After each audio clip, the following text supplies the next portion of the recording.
guys, and welcome to part 2 of the mini escape rakes, the how-to making for the Sunday Beginner series.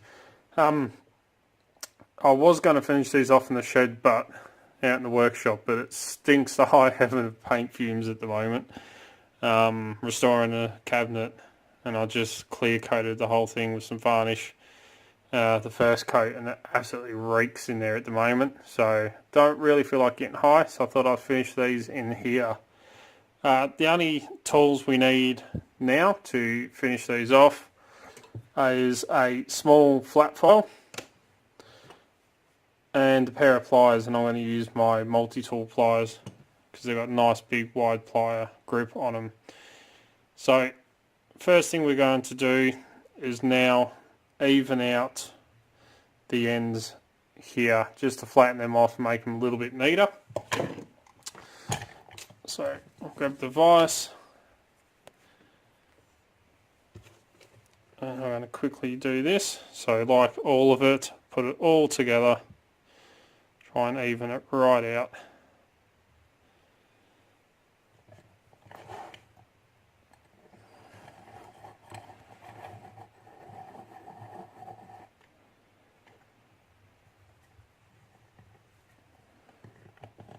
Lock that in the vise.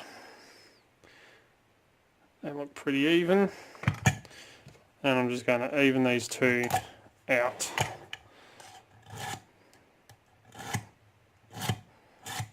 So I did sand off and smooth out all the filing for the grip, I had a mental blank for a second there. I've sanded out and finished off the business ends of the picks with 600 and then the 1200 wet and dry sandpaper to smooth them right out.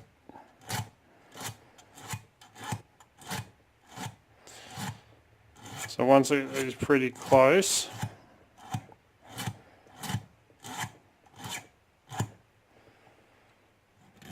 to have them both even.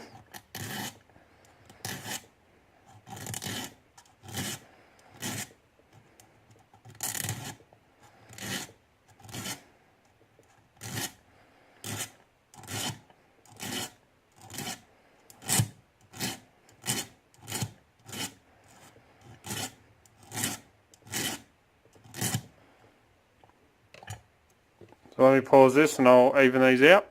So, okay, so now I've evened these out, so they're pretty much the same length, pretty much identical in length. So now I have to lock these into the vise, and I want to go just to the start of where the slope is that goes down. So I want to go just a couple of mil past there, and I'm going to lock these together in the vise and try and keep everything aligned so it's identical as well.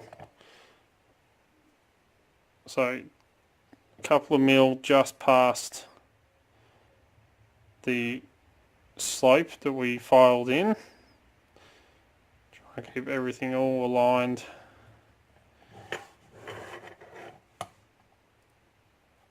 Nice and flush.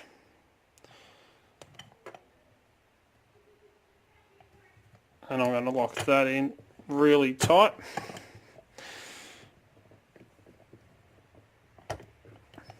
And end up moving my vise at the same time. Let's lock that vise down a bit tighter.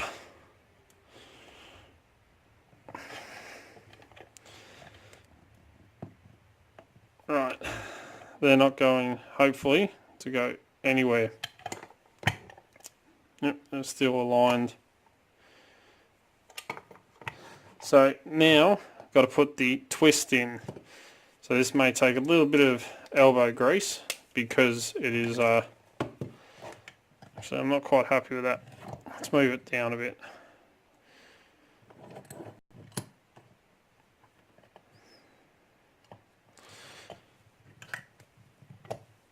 because it is the twice the thickness. Yep, we're still lined up. Alright, so now, just like with the tensioners, I'm going to grab hold. So there's a bit of a gap in the middle, and I'm going to twist. Just take your time.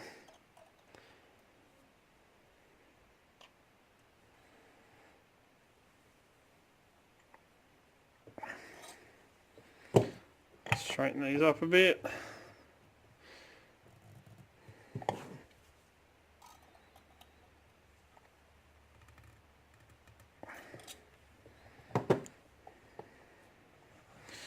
Now we have our twist, so the handles are pretty much 90 to the picks themselves, just the way we want them to be.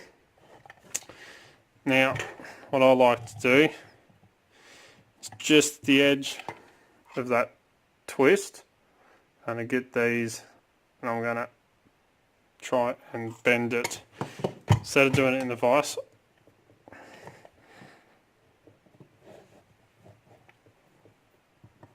I'll put that in tight. So we have our twists like that. So now we just have to bend the handles down to the angles we want. So I like to go a little bit behind the twist.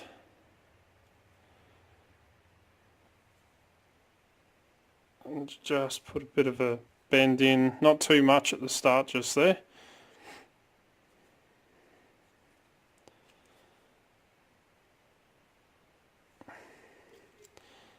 So just a little bend just behind the twist, and I'm going to go back another couple of mil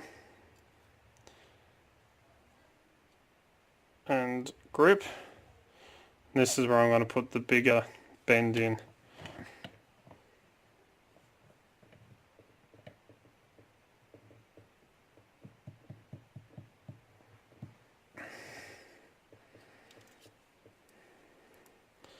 And it's just playing around, making sure these are bent to the right angle that you want.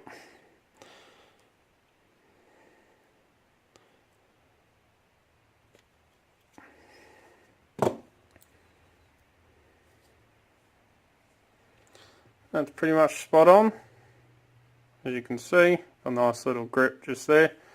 Now what we are going to do is put our step down tensioner in the bottom of one of these. And the reason why I do these in pairs and together is if I make two of these rakes and then I make two single picks, what I will do is I'll put the single pick with the rake, but then I will do the twisting and the bending together, so they are a matching pair, but these are going to be two rakes together. So now just going to take my top one here, and I'm going to put the step down tensioner in it. So to do that, I'm going to lock it into my vise.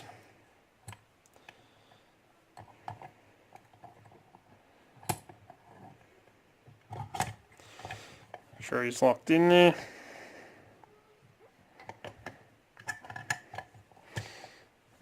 And we're going to put all three, where are you?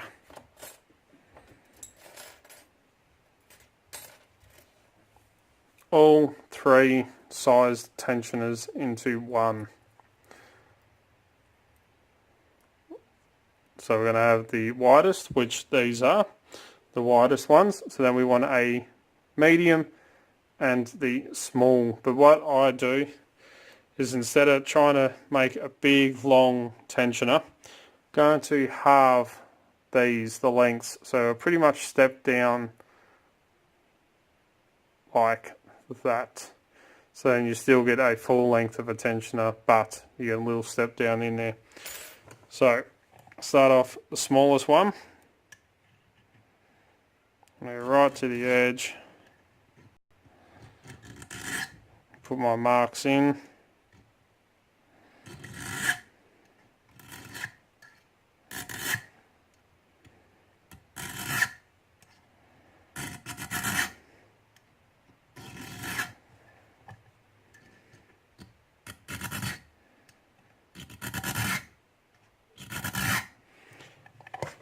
So I've kind of just marked to the edge of where I want the smallest bit. So let me pause this, I'll file in the smallest one and then we'll go on to the next.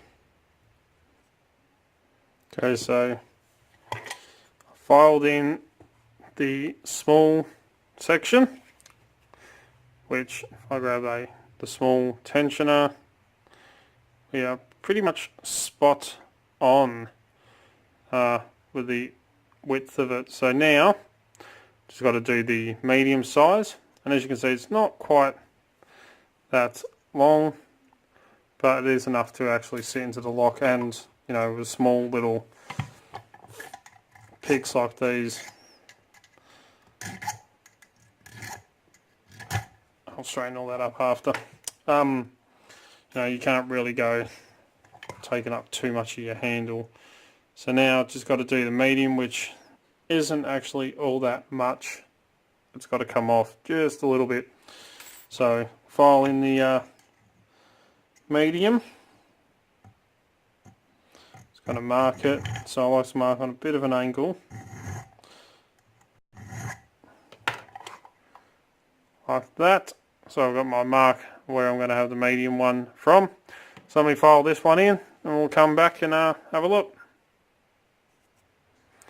Okay, so the medium step down is done, but as you can see it is still quite rough.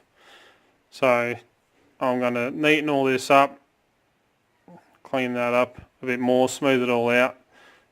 Same way I do everything, sandpaper, except when it comes to the flat bits here, I would put a bit of sandpaper over my flat file. That way I can keep it nice and flat. But I'm just going to try and round it off a little bit, smooth all this out, and we will come back and have a look at the end result. Okay, so I've smoothed it out a bit. As you can see, it's a bit smoother. I will spend quite a bit more time polishing and cleaning these up so that they are absolutely beautiful. And one of my tricks to get these super shiny is actually cutting compound you use for cars when you respray a car, and then you clear coat it and you buff all the clear coat back and use the cutting compound or to remove scratches on your car. I use that on these and they come up really, really nice. Take a little bit of time, but they come up beautiful. So that there, except for a little bit more, you know, moulding around the angle that you are really happy with, is how you make a mini set of escape brakes. And like all, to test to make sure they work, we'll go for a master lock because it was right at the front there. I'm going to grab the one with our tensioner. I'll set the medium tension bit in there. Yep, we have tension. I'm going to take the other one, put it in,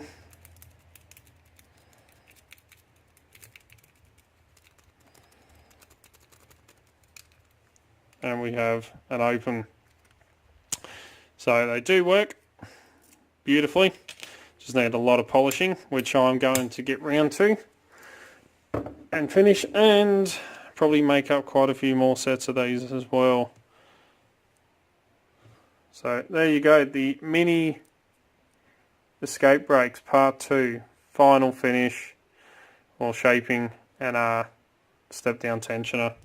Just a lot of polishing and buffing to make these really nice and shiny. So there you go, that is the second and final part of the mini escape brakes. So not much to it, just a little bit of time and a lot of elbow grease when it comes to polishing. So anyway, as always follow the codes, keep Locksport legal, you know, don't go do anything stupid. Please jump down the bottom, here's that subscribe button, click that one, I really do appreciate it, and turn the notification bell on, that way you can stay up to date. As soon as I upload a video, you'll be one of the first to know.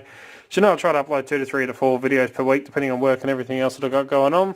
Don't forget to come and join us on Discord, Extraordinary League of Pickers, the link is in the description below, so definitely come and join us on there, you will not be disappointed. Don't forget, you can also find Dark Arts Lockpicking on Instagram, Facebook and Twitter, where I put up post photos, what's going on in the background, and all the fun stuff that happens around you pretty much.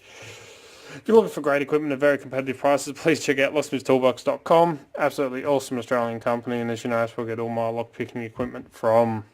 If you want to get in contact with me, you can contact me through any of the social medias, Discord, or send us an email at darkartslockpicking@gmail.com, and I'll get back to you. If you like what you see, please give it a thumbs up. Really do appreciate it. And until next time, cheers guys, and I want to go do some polishing.